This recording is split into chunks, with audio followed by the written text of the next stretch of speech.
Okay, so I have this costume that I'm revising, and it's got a lot of jewelry and parts made of teeth. And I'm going to put even more teeth on it, which is kind of horrifying, but also awesome. And so I bought a ton of these things from various Chinese retailers. They're just like little sets of kind of horrifying teeth. And they come on these trays, and they're held on with an adhesive, and the adhesive kind of comes off when you remove the teeth from the backing. And I've tried many ways of getting them off of here, but always a little bit of residue remains, and then like whatever I have ends up being like just kind of like every now and then like I'll look down and there's like a little tooth stuck to my pants or something. It's kind of slightly horrifying, but like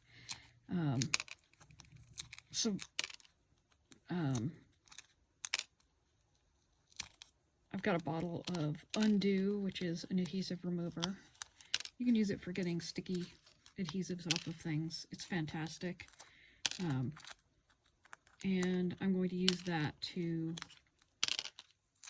first I'm going to take all these teeth off of here, and then I'm going to use the Undo to get the bit of adhesive and like a little bit of the foam that they're attached to get stuck as well.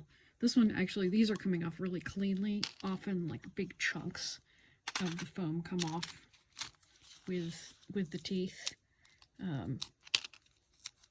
It depends on how like kind of careful I'm being about removing them. I have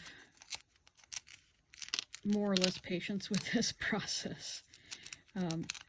It also kind of depends on how warm or cold it is in my studio. Right now it's really, really cold because it's been cold out, and I didn't turn the heat on today because I forgot that it exists.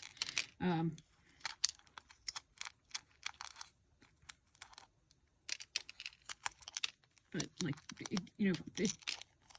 these are unworkable as it is.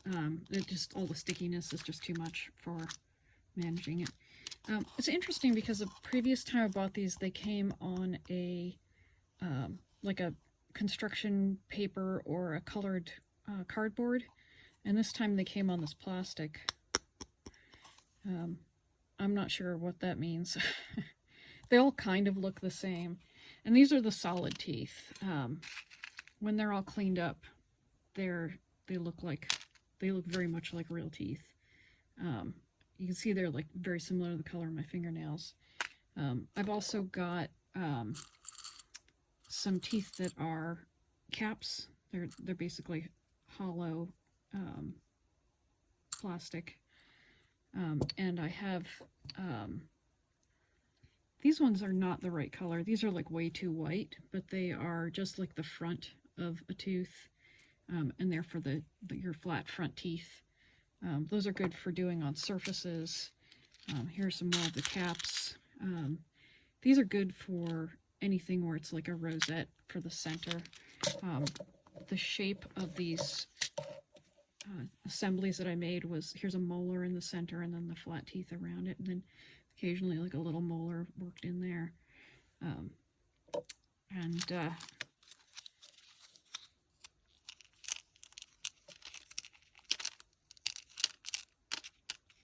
I've also got some other, these, when these arrived, they're obviously the wrong color. Like, these are very, very pink, like way too pink, but they are the right shape. And my plan had been to cut them off and use them as the center of a floret. But what I think I'm going to do is use these to make silicone molds. Just like a really simple like silicone press mold, and maybe use like Fimo or some other clay or like colored resin to duplicate them and make a whole bunch of teeth. And then I tried, this is one of my earlier samples where I used nail polish, colored nail polish.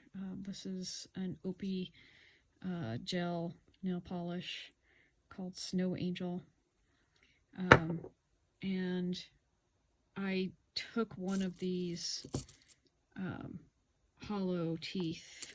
Actually, I took one of these hollow teeth, hollow molars, and I filled it with resin and cured that, and then I sort of glued it on the end and then tried painting it all with the white, and it was kind of a disaster. So I gotta figure out some better approach for that. But in the meantime, my big task is getting all of these teeth off of all of these boards, and then cleaning all the glue and foam off of them so that I have nice clean teeth to work with.